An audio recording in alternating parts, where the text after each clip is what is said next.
أعوذ بالله السميع العليم من الشيطان الرجيم. بسم الله الرحمن الرحيم. الحمد لله رب العالمين أولا واحدا لم يلد ولم يولد ولم يكن له كفوا أحد.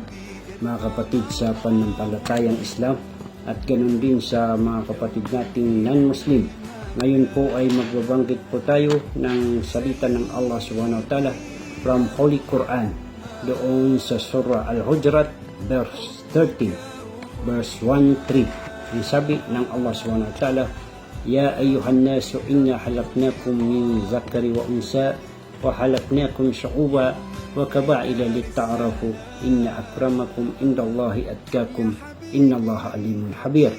Ang ibig sabihin, O mankind, we have created you from a male and female and made you into a nation and tribes that you may know one another. Verily, the most honorable of you with Allah is that believer who has al-taqwa, an example, one of the muttaqun, the pious. Verily, Allah is all-knowing, Allah is all-aware.